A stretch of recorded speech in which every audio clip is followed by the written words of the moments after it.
تبارك الذي نزل الفرقان على عبده ليكون للعالمين نذيرا. لله نحمده ونستعينه ونستغفره ونؤمن به ونتوكل عليه ونعوذ بالله من شرور أنفسنا ومن سيئات أعمالنا. من يهده الله فلا مضل له ومن يضلله فلا هادي له ونشهد أن لا إله إلا الله وحده لا شريك له ونشهد أن سيدنا ومولانا محمدا عبده ورسوله أرسله إلى كافة للناس بشيرا ونذيرا وداعيا إلى الله بإذنه وسراجا منيرا.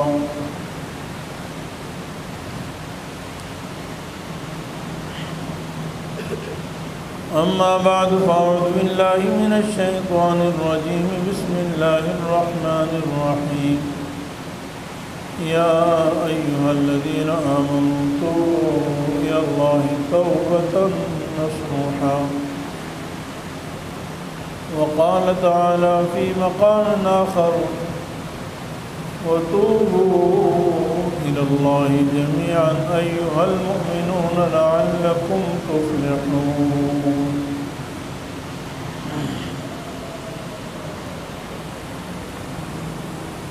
صدق الله العلي العظيم. وقال النبي صلى الله عليه وسلم كل بني آدم خطاؤون وخير الخطائين التوابون. وصدق رسوله النبي الحبيب الكريم ونحن على ذلك لمن الشاهدين والشاكرين والحمد لله رب العالمين. حضرات درود شریف اللهم صل على محمد وعلى آل محمد كما صليت على إبراهيم وعلى آل إبراهيم إنك حميد مجيد. اللهم بارك على محمد وعلى آل محمد كما باركت على إبراهيم وعلى آل إبراهيم إنك حميد مجيد. رب اشرح لي صدري ويسر لي أمري واحلل عقدة من لساني يفقهوا قولي. رب زدني علما.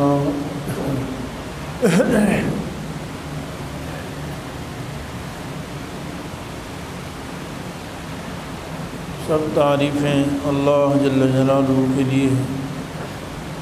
اللہ جل جلالہ ساری کائنات کے خالق ہیں، مالک ہیں. سارے کمال کی صفات اللہ تعالیٰ میں پائی جاتی ہیں اور ہر عیب و نقص سے اللہ تعالیٰ پاک ہیں. وہ اکیلا اور بے نیاز ہیں. اسی نے ساری کائنات کو بنایا اور ساری کائنات کا نظام وہ اکیلا ہی چلا رہا ہے.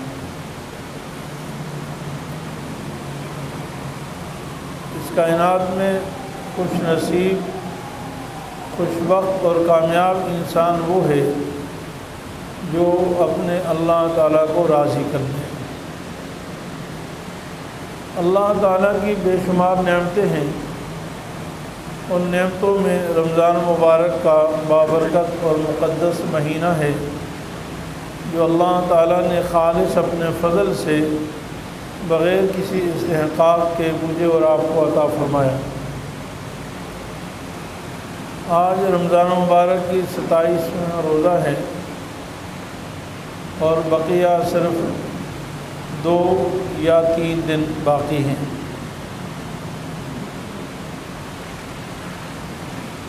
رمضان مبارک کے آنے کے مقاصد میں سے بہت بڑا مقصد یہ ہے کہ انسان گناہوں سے پاک ہو جائے اور توبہ طائب ہو جائے. تقوی والی زندگی اس کو مل جائے۔ اللہ تعالیٰ فرماتے ہیں یا ایھا الذین آمنوا کتب علیکم الصیام کما کتب علی الذین من قبلکم لعلکم تتقون۔ ہم نے روزے تم پر فرض کیے ہیں جیسا کہ تم سے پہلے لوگوں پر بھی روزے فرض تھے، اور مقصد اس کا یہ ہے کہ تم پرہیزگار بن جاؤ، یعنی گناہوں سے بچنے والے بن جاؤ۔ اگر گناہ کیے تو سچے دل سے توبہ اور معافی مانگو۔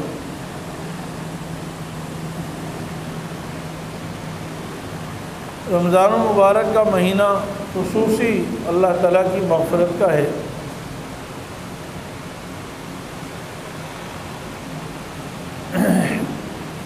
بعض روایت سے یہ معلوم ہوتا ہے کہ رمضان کا جو پہلا عشرہ ہے وہ رحمت ہے، دوسرا عشرہ مغفرت ہے، اور تیسرا جہنم سے خلاصی کا ہے۔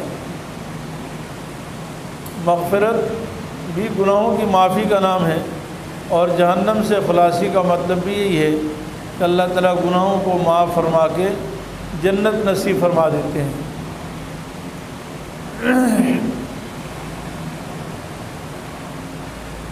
نبی کریم صلی اللہ علیہ وسلم کا ارشاد ہے کہ کل بنی آدم خطاؤن وخیر الخطائین التوابون۔ ہر انسان خطا کار ہے، لیکن خطا کاروں میں سب سے بہتر انسان وہ ہے جو اللہ سے معافی مانگے، جو توبہ کرے، وہ سب سے بہتر خطا کار ہے۔ یعنی ہے تو خطا کار، لیکن اس کو بھی یہ کہا گیا ہے کہ یہ بہترین خطا کار ہے۔ وخیر الخطائین التوابون۔ قرآن کریم میں ایک جگہ ارشاد باری تعالیٰ ہے اعدت للمتقین وسارعوا الی مغفرۃ من ربکم وجنۃ عرضها السماوات والارض اعدت للمتقین۔ دوڑو تم اللہ تعالیٰ کی اس جنت کی طرف جس کی چوڑائی آسمان و زمین کے برابر ہے۔ لمبائی کتنی ہے وہ کوئی پتہ نہیں ہے، اور فرمائی پرہیزگار لوگوں کے لیے تیار کی گئی ہے، پرہیزگار لوگ اس جنت میں جائیں گے۔ اب پرہیزگار لوگ کون ہیں؟ الذین ينفقون فی السراء والضراء والکاظمین الغیظ والعافین عن الناس۔ جو خوشحالی میں بھی اور تنگ دستی میں بھی اللہ کے راستے میں خرچ کرتے ہیں، اور غصہ پینے والے ہیں، لوگوں کو معاف کرنے والے، درگزر کرنے والے۔ واللہ یحب المحسنین۔ اللہ تعالیٰ نیکوکاروں سے محبت فرماتے ہیں۔ بیان جب ہو رہا ہو تو ذکر نہیں کرتے، یہ ادب کے خلاف ہے۔ خاموشی سے بات سننا یہ دین کی آداب میں سے ہے۔ والذین اذا فعلوا فاحشۃ او ظلموا انفسهم۔ اور جو لوگ، اور جب ان سے کوئی گناہ ہو جائے، بے حیائی کا کام ہو جائے، یا اپنے اوپر ظلم کر لیں، گناہ کر کے اللہ کی نافرمانی کر کے، ذکر اللہ، پھر فوراً اللہ کو یاد کر لیتے ہیں، شرما جاتے ہیں کہ میرا رب خالق ہے، مالک ہے، تو مجھے کھلاتا ہے، پلاتا ہے، اور میں اس کی نافرمانی کرتا ہوں۔ فاستغفروا لذنوبہم، پھر فوراً اللہ تعالیٰ سے اپنے گناہوں کی معافی مانگتے ہیں۔ وَمَن يَغْفِرُ الذُّنُوبَ إِلَّا اللَّهُ، اور یہ ان کا عقیدہ ہے کہ اللہ کے سوا کوئی گناہوں کو معاف نہیں کر سکتا۔ وَلَمْ يُصِرُّوا عَلَى مَا فَعَلُوا وَهُمْ يَعْلَمُونَ، اپنے کیے ہوئے پر اصرار نہیں کرتے جب ان کو علم ہو جائے، ایک چیز کا علم ہو جائے کہ یہ گناہ ہے اور یہ اللہ تعالیٰ کی ناراضگی کا سبب ہے، اس سے اللہ تعالیٰ ناراض ہوتے ہیں، تو پھر کیا کرتے ہیں؟ فوراً اللہ تعالیٰ سے معافی مانگتے ہیں، کہ اپنے گناہوں پر اصرار نہیں کرتے۔ میرے عزیز بھائیوں، یہ پرہیزگار لوگوں کی صفت بیان فرمائی ہے یعنی یہ لوگ متقی ہیں، پرہیزگار ہیں، جن سے گناہ ہو جائے اور پھر اللہ تعالیٰ سے اپنے گناہوں کی معافی مانگیں۔ یعنی اللہ تعالیٰ کا ولی وہ شخص صرف نہیں ہے جس سے گناہ سرزد نہ ہو، جس سے کبھی گناہ سرزد نہ ہو، وہ تو نبی ہوتا ہے، نبی معصوم ہوتے ہیں، اللہ کے ولی سے گناہ سرزد ہوتے ہیں، لیکن فرمایا کہ اللہ کا ولی گناہ پر اصرار نہیں کرتا ہے۔ گناہ جب معلوم ہو جائے کہ یہ گناہ ہے، یہ اللہ تعالیٰ کی نافرمانی ہے، اس میں اللہ تعالیٰ کی ناراضگی ہے، تو بس وہ اللہ تعالیٰ سے معافی مانگتے ہیں۔ اللہ تعالیٰ کا ولی بننے کے لیے مشکل کام نہیں ہے، آپ میں سے ہر شخص اللہ کا ولی بن سکتا ہے، لیکن شرط یہ ہے کہ وہ گناہوں سے بچے، اور اگر گناہ ہو جائے تو توبہ کر لے۔ الا ان اولیاء اللہ لا خوف علیہم ولا هم یحزنون، خبردار اللہ کے جو ولی ہیں دوست، ان پر نہ خوف ہوگا اور نہ غمگین ہوگا۔ دنیا میں انسان کو یہ دونوں حالات پیش آتے ہیں۔ انسان کو اگر نعمت مل جائے تو دو پریشانیاں اس کو لاحق ہوتی ہیں۔ ایک آئندہ کی پریشانی کہ آئندہ ایسا نہ ہو کہ دشمن آ جائیں، ڈاکو آ جائیں اور مجھ سے یہ نعمت چھین لیں، اور دوسرا دولت کے ملنے کی پریشانی کہ مجھے مزید دولت کیسے ملے گی، 2 سے 4، 4 سے 5 کیسے ہوں گے۔ اس لیے کبھی انسان کا پیٹ بھرتا نہیں، یعنی جب تک نہ ملے تو ملنے کے لیے بے چین ہوتا ہے، جب مل جائے تو اس کی حفاظت کے لیے بے چین ہوتا ہے، اور ڈر اور خوف ہوتا ہے کہ نعمت مجھ سے چھن نہ جائے۔ ساری زندگی انسان یہ کرتا رہتا ہے، لیکن اللہ تعالیٰ فرماتے ہیں کہ جو اللہ کے ولی ہیں نا، قیامت کے دن ان پر نہ کوئی خوف ہوگا نہ غمگین ہوں گے۔ اب اللہ کے ولی کون ہیں؟ کون ہے اللہ کا ولی؟ اس کے لیے لمبی چوڑی شرطیں نہیں، اللہ تعالیٰ نے چھوٹی سی آیت میں اور 2 کلموں میں بات تعریف فرما دی، تشریح فرما دی، وضاحت فرما دی۔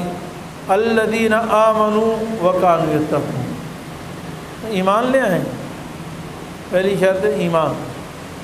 اللہ کا ولی مومن ہو سکتا ہے، کافر اللہ کا ولی نہیں ہو سکتا، مشرک اللہ کا ولی نہیں ہو سکتا۔ پہلی شرط ہے ایمان، اور دوسری تقوی والی زندگی اختیار کرنا، اور تقوی اصل نام ہے گناہوں سے بچنے، اور ساتھ ہی تقوی نام ہے گناہ ہو جائے تو توبہ کر لینا، اللہ سے معافی مانگتے۔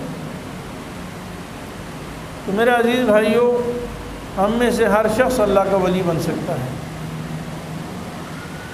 یہ رمضان المبارک کا بابرکت مہینہ اللہ تعالیٰ نے ہمیں عطا فرمایا۔ حدیث پاک میں آتا ہے، ان اللہ یبسط یدہ باللیل لیتوب مسیء النہار ویبسط یدہ بالنہار لیتوب مسیء اللیل، او کما قال علیہ السلام۔ اللہ تعالیٰ رمضان المبارک کے ہر رات میں اپنا دست رحمت پھیلاتے ہیں، اللہ تعالیٰ پھیلاتے ہیں۔ اللہ تعالیٰ کے اس طرح ہاتھ تو نہیں جس طرح ہمارے ہاتھ، اللہ تعالیٰ کے ہاتھ سے مراد اللہ ہی جانتے کیسی کیفیت ہے اور کس طرح پھیلاتے ہیں، لیکن تشبیہاً ہمیں سمجھایا گیا ہے کہ جیسے ایک آدمی دنیا میں کسی سے کوئی چیز مانگ رہا ہوتا ہے، التجا کر رہا ہوتا ہے، اللہ رب العالمین اپنے بندوں سے شفقت اور محبت کی بنیاد پر، رحمت کی بنیاد پر اللہ تعالیٰ اپنے بندوں سے گزارش کرتے ہیں، حالانکہ اللہ کو کوئی ضرورت نہیں، نہ ہماری عبادت کی ضرورت ہے اور نہ ہمارے گناہوں سے اللہ تعالیٰ کا کوئی نقصان ہے۔ تو رات کو اپنا دست اقدس مبارک ہاتھ پھیلاتے ہیں تاکہ دن کا گناہگار معافی مانگے۔ اللہ، اور دن کو اپنا ہاتھ پھیلاتے ہیں تاکہ رات کا گناہگار اللہ سے معافی مانگے۔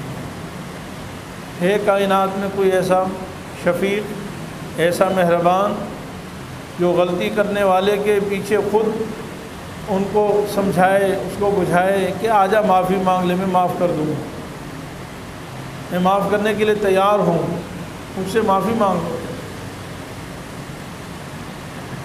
دنیا میں غلطی ہو جائے تو جس کی کوتاہی کی ہوتی ہے، جو ناراض ہونے والا ہوتا ہے آقا، وہ تو کہتا ہے جاؤ دفع ہو جاؤ، مجھے ضرورت ہی نہیں تمہاری، میرے پاس نہیں آنا، میں تمہارا چہرہ نہیں دیکھنا چاہتا۔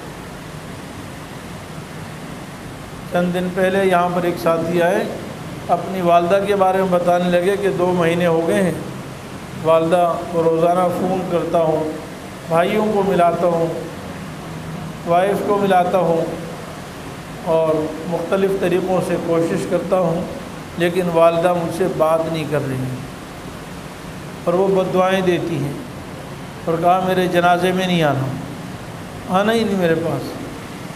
اب کہنے لگا مجھے کوئی وظیفہ بتا دیں۔ میں نے کہا اس کا وظیفہ، میں نے پوچھا کہاں سے، KPK کا تھا، تو میں نے کہا جانے کا کرایہ 4000 روپے، واپسی کا کرایہ 4000 روپے، اس کا وظیفہ 10000 روپے میں، یہاں سے جاؤ والدہ کے پاؤں پکڑ لو، اللہ تعالیٰ معاف، انشاءاللہ والدہ معاف فرما دے گی۔ یہ وظیفہ ہے نا، اور ایسے وظیفوں سے تھوڑا ہوتا ہے، ہر چیز کے لیے وظیفہ نہیں ہوتا، کسی جگہ اس کے دوسرے طریقے ہوتے ہیں، اسباب ہوتے ہیں، ان کو اپنانا پڑتا ہے نا۔ اور کسی نے لطیفہ لکھا کہ کسی کی فصل میں گدھا آ گیا، اس نے آیت الکرسی پڑھ کے دم کرنا شروع کر دی، اس کو کسی دیہاتی نے کہا کہ آیت الکرسی کے دم سے نہیں جائے گا، اس کی ایک ڈنڈے کی ضرورت ہے، ایک لاٹھی لگے گی نا تو یہ چلا جائے گا۔ تو آج ہم نے بھی وظیفوں کا یہ بنا لیا ہے کہ ہر چیز میں وظیفہ ہی چاہیے، تو خصوصاً دینی کاموں میں وظیفے زیادہ ہم چلاتے ہیں۔ تو بہرحال یعنی وہ ماں جس کی گود میں وہ پلا، بڑا ہوا، جوان ہوا، پھر میں نے اس سے پوچھا کہ کوئی وائف کے جھگڑا تو نہیں؟ کہا نہیں، وائف سے بہت سے، وائف جو ہے وہ میری والدہ کی جو ہے وہ بھتیجی ہے، اور اس سے بڑے سیٹنگ ہے، میرے سے سیٹنگ ہے۔ تو بہرحال ماں بھی معاف کرنے کے لیے تیار نہیں، اور وہ میرا رب، وہ اللہ اتنا مہربان، خود ہی پکار کے کہہ رہا کہ آجو مجھ سے معافی مانگو۔ یا ایھا الذین آمنوا توبوا الی اللہ توبۃ نصوحا، اے میرے پیارے ایمان والو، ایمان کا خطاب جو ہے نا یہ انتہائی محبت کا خطاب ہے۔ جیسے آدمی باپ اپنے بیٹے کو پیار سے کہتے ہیں میرے بیٹے، یہ پیار کا خطاب ہے، کیونکہ سب سے بڑا رشتہ باپ اور بیٹے میں بیٹے ہونے کا ہے، باپ ہونے کا رشتہ ہے۔ انسان جب حد سے زیادہ پیار کرتا ہے تو اپنے بڑے رشتے کا واسطہ ہے، اور بندے اور اللہ کا جو رشتہ ہے وہ سب سے زیادہ محبت والا رشتہ ایمان کا رشتہ ہے۔ اللہ تعالیٰ جب بندوں کو پکارتے ہیں اے ایمان والو، تو یہ بڑی محبت سے پکارتے ہیں۔ توبوا الی اللہ، معافی مانگ لو، توبہ کر لو، اللہ تعالیٰ کی طرف رجوع کر لو، توبۃ نصوحا، پکی اور سچی توبہ کر لو، کچی پکی نہیں، کچی نہیں، پکی اور سچی توبہ کر لو۔ نصوح، دل کی گہرائی سے، دل کے عزم سے توبہ کر لو، ندامت اور شرمندگی کے ساتھ ہو، اللہ تعالیٰ فرماتے ہیں۔ اور معافی مانگنے سے پہلے معافی کا اعلان فرماتے کہ ہمیں معاف کر دوں، کسی قسم کی ندامت کی شرمندگی نہیں ہے، بلکہ دوسری جگہ ارشاد فرمایا وَتُوبُوا إِلَى اللَّهِ جَمِيعًا أَيُّهَا الْمُؤْمِنُونَ لَعَلَّكُمْ تُفْلِحُونَ، اے ایمان والو سارے کے سارے مل کر مجھ سے معافی مانگ لو، تب کامیاب ہو جاؤ گے، کامیاب ہو جاؤ۔ یعنی اللہ تعالیٰ معافی مانگنے پر کامیابی کا اعلان بھی ساتھ ہی فرما رہے ہیں، صرف معاف نہیں کروں گا، جنت کے محلات اور باغات سے بھی نواز دوں گا، جنت عطا فرما دوں گا۔ اللہ تعالیٰ تمہارے گناہوں کو معاف فرما، ان یکفر عنکم سیئاتکم ویدخلکم جنات تجری من تحتها الانہار، اللہ تعالیٰ تمہارے گناہوں کو معاف فرما دیں گے اور اللہ تعالیٰ تمہیں ایسے جنتوں میں باغات میں داخل فرمائیں گے جس میں تم ہمیشہ ہمیشہ رہو گے۔ یوم لا یخزی اللہ النبی والذین آمنوا معہ، جس دن نہ نبی کو شرمندگی ہوگی نہ نبی کے ساتھ رہنے والوں کو شرمندگی ہوگی، ایمان لانے والوں کو شرمندگی نہیں۔ نبی کا ذکر ساتھ فرمایا، جیسے نبی کے عیش و عشرت مزے ہوں گے، نبی پر ایمان لانے والے ان کی بات ماننے والوں کی بھی ایسی مزے ہوں گے۔ اللہ تعالیٰ فرماتے ہیں قُلْ يَا عِبَادِيَ الَّذِينَ أَسْرَفُوا عَلَىٰ أَنفُسِهِمْ لَا تَقْنَطُوا مِن رَحْمَةِ اللَّهِ إِنَّ اللَّهَ يَغْفِرُ الذُّنُوبَ جَمِيعًا إِنَّهُ هُوَ الْغَفُورُ الرَّحِيمُ۔ توبہ کا مطالبہ کرنے سے پہلے سمجھا رہے ہیں کہ بھائی شرمندہ نہ ہو، کسی قسم کی شرمندگی کی بات نہیں ہے، کسی قسم کی مایوسی کی بات نہیں ہے، میرے بندے آجا مجھ سے معافی مانگ، اے میرے وہ بندو جنہوں نے اپنے اوپر زیادتی کی اور ظلم کیا، مایوس مت ہو اللہ کی رحمت سے، اللہ تعالیٰ سارے گناہوں کو معاف فرما دیں گے، اس لیے کہ اس کی صفت ہے غفور الرحیم، وہ بہت معاف کرنے والا ہے، بہت رحم کرنے والا ہے، معاف کر دو۔ لیکن تمہیں کرنا کیا ہے؟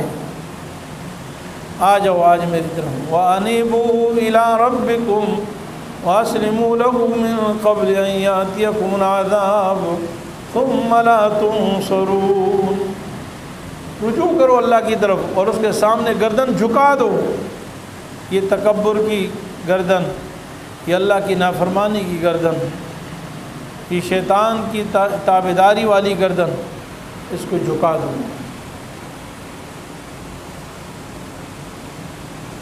وَأَسْلِمُوا لَهُ مِن قَبْلِ، پہلے اس سے کہ اللہ کا عذاب آ جائے پھر مدد نہیں ہوگی، یہ بھی اللہ تعالیٰ نے فرما رہے ہیں، جہاں یہ فرما رہے میں سارے گناہوں کو معاف فرما دوں، توبہ کر لو۔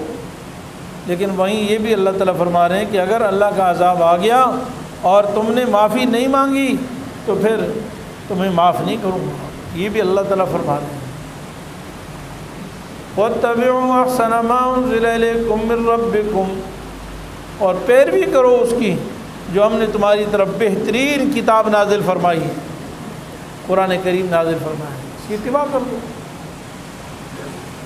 پہلے اس سے کہ ان یاتکم العذاب بغتۃ وانتم لا تشعرون، تم پر اللہ کا عذاب اچانک آ جائے اور تمہیں شعور بھی نہ ہو، پھر ہاتھ پہ ہاتھ ملتے رہو، ہائے افسوس میں سیدھا ہو جاتا، ہائے افسوس میں معافی مانگ لیتا، یا یہ کہو کہ ہائے ایک دفعہ مجھے واپس دنیا میں دوبارہ بھیج دیا جاتا۔ لیکن اللہ تعالیٰ فرماتے ہیں بلا قد جاءتک آیاتی فَكَذَّبْتَ بِهَا وَاسْتَكْبَرْتَ وَكُنْتَ مِنَ الْكَافِرِينَ، میری آیتیں تیرے پاس آئی تھی، تو ان کو جھٹلاتا تھا اور ان کے سامنے اکڑتا تھا، اپنی رائے پیش کرتا تھا، تو نافرمانوں میں سے ناشکروں میں سے تھا۔ تو میرے عزیز بھائیوں، اللہ تعالیٰ ہم سے مطالبہ کر رہے ہیں کہ ہم اللہ تعالیٰ سے معافی مانگیں۔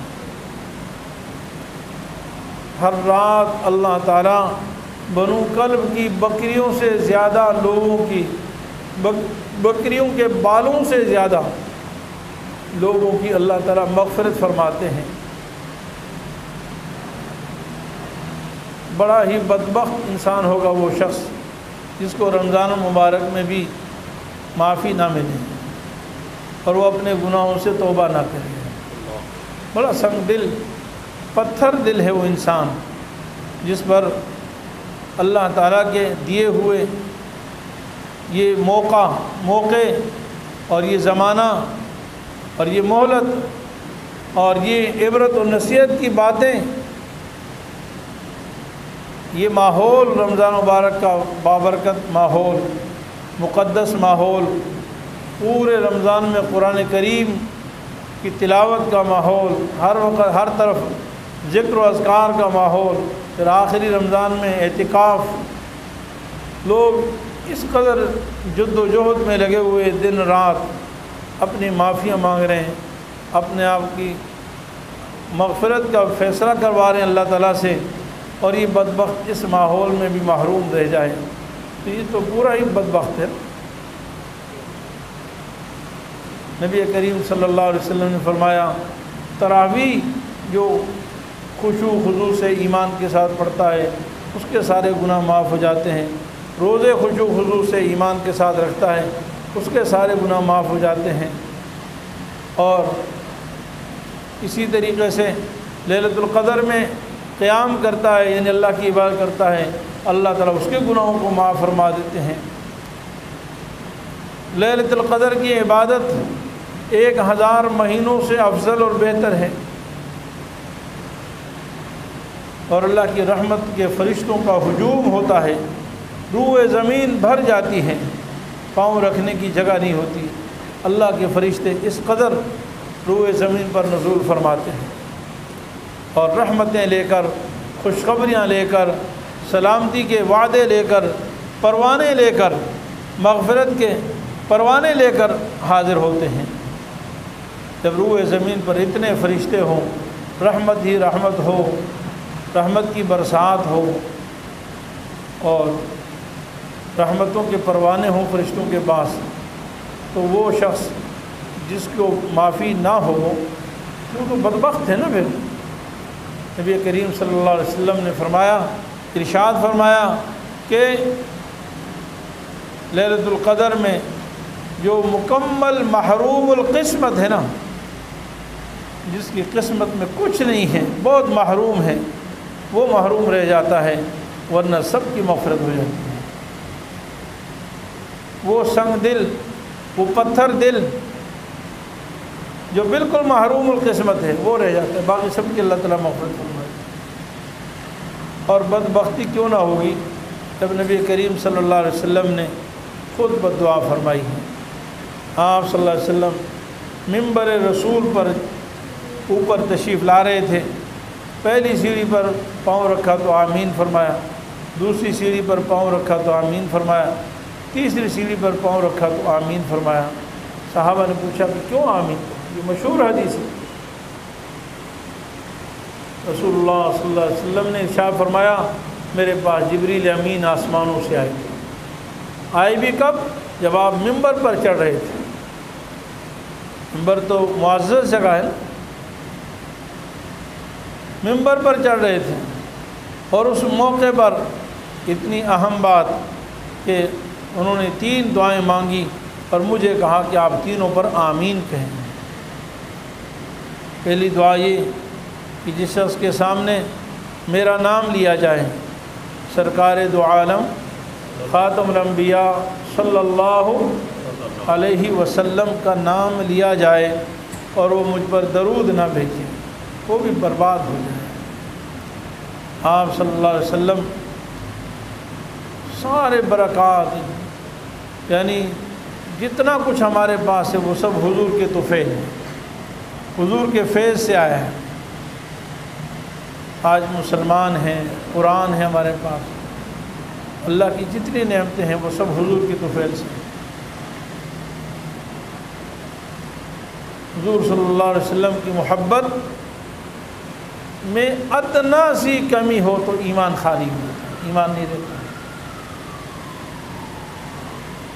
اللہ تعالیٰ کی مخلوق میں سب سے زیادہ محبت کے لائق ذات صرف حضرت محمد صلی اللہ علیہ وسلم کی ذاتی ہے، اور جب تک آپ کی محبت ساری کائنات سے زیادہ نہ ہو، اپنے جسم سے بھی، اپنی اولاد سے بھی، اپنے ماں باپ سے بھی،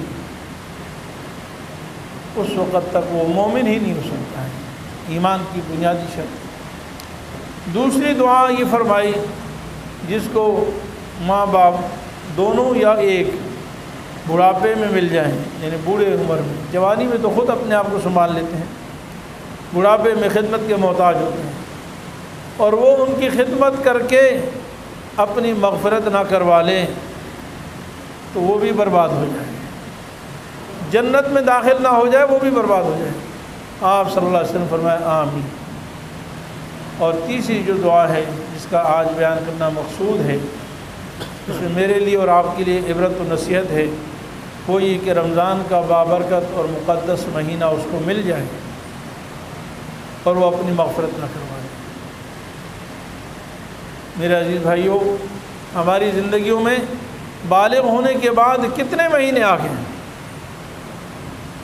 کس کی عمر 40 سال ہے، اس کی عمر میں 25 رمضان آ گئے، 50 سال ہے 35 رمضان آ گئے، 60 سال ہے 45 رمضان بالغ ہونے کے بعد مل گئے، اور آج بھی ہم وہیں زیرو پہ کھڑے ہوں تو پھر اپنی بربادی، اپنی بدبختی کا رونا فضول ہے، بیکار ہے۔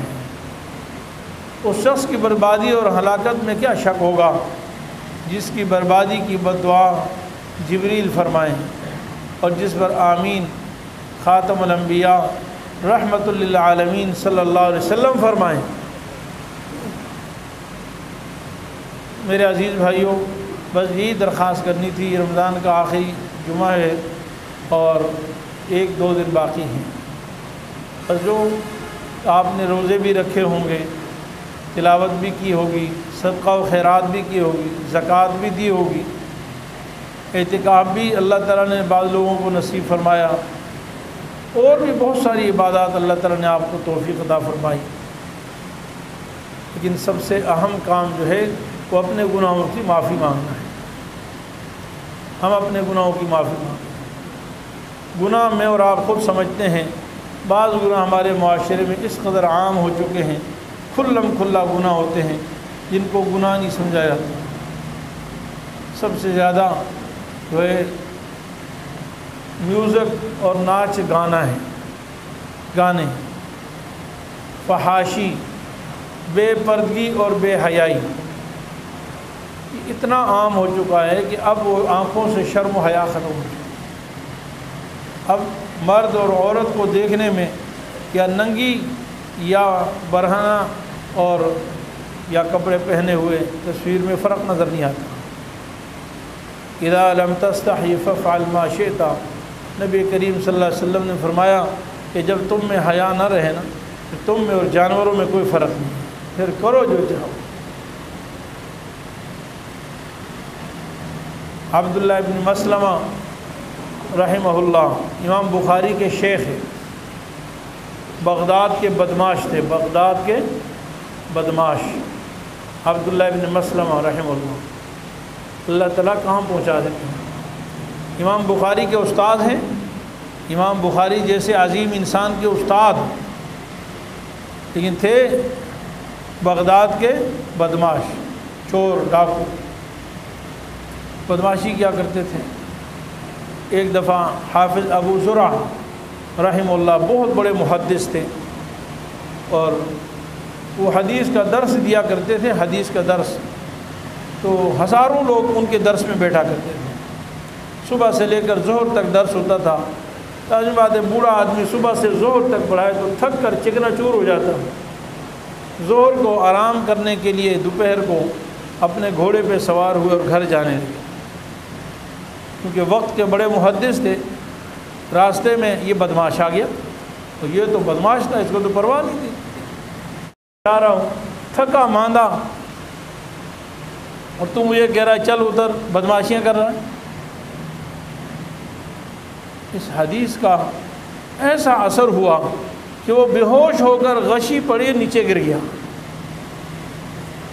حافظ ابو زرع وہاں سے چل پڑے، اس کو بعد میں ہوش آیا، ساتھیوں نے اٹھایا، جو کچھ بھی کیا۔ جب ہوش آیا تو اس نے کہا کہ بس حافظ ابو زرع نے میرے اوپر جادو کر دیا ہے، بس آج کے بعد میری زندگی بدل گئی، کل سے میں حافظ ابو زرع کا غلام ہوں۔ صبح اس نے کپڑے بدلے، صاف ستھرے کپڑے پہنے، اور صبح حافظ ابو زرع جو اپنی درسگاہ جاتے تھے نا، ان کے پہنچنے سے پہلے جا کر اس مدرسے کے طلباء کے جوتوں پر جا کر بیٹھ گیا۔ حافظ ابو زرع نے پہچانا نہیں، کپڑے بدلے اور شہد بدل گئی، فرمایا میں کل کا بدماش ہوں، کل کا بدماش ہوں۔ عرض یہ کر رہا ہوں کہ اللہ تعالیٰ حدیث کا اثر ہوتا تھا، ہم ایک کان سے سنتے ہیں دوسرے سے نکال دیتے ہیں۔ اللہ تعالیٰ نے پھر ان کو اتنا بڑا مقام عطا فرمایا کہ حدیث سیکھی، بہت بڑے محدث بنے، اور امام بخاری جیسے شخص ان کے شاگرد بنے۔ بخاری میں کئی حدیثیں عبداللہ ابن مسلمہ رضی اللہ رحمہ اللہ تعالیٰ۔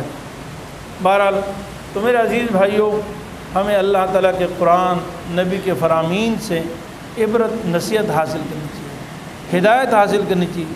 اللہ کا قرآن، نبی کے فرامین میری نصیحت کے لیے ہیں، مجھے ہدایت دینے کے لیے ہیں، میرے لیے مشعل راہ ہیں، میرے لیے دستور حیات ہیں۔ اگر ہم اس کو اپنائیں گے تو کامیاب ہوں گے، ورنہ ناکامی ہوگی۔ اللہ تعالیٰ سے دعا ہے کہ اللہ تعالیٰ ہمیں جو باتیں کی عرض کی ہیں، ان سب باتوں پر ہم سب کو عمل کرنے کی توفیق عطا فرمائے، اور رمضان مبارک کا یہ بابرکت مہینہ، اس میں جو ہم سے کوتاہی ہوئی، اللہ اپنے فضل و کرم سے ان کوتاہیوں کو معاف فرما دے۔ وآخر دعوانا الحمدللہ۔ آپ کے YouTube چینل کو سبسکرائب کیجئے اور ان کے تازہ بیانات کے ذریعے اپنی علمی، اصلاحی اور فکری آبیاری کرتے رہیے۔ جزاکم اللہ۔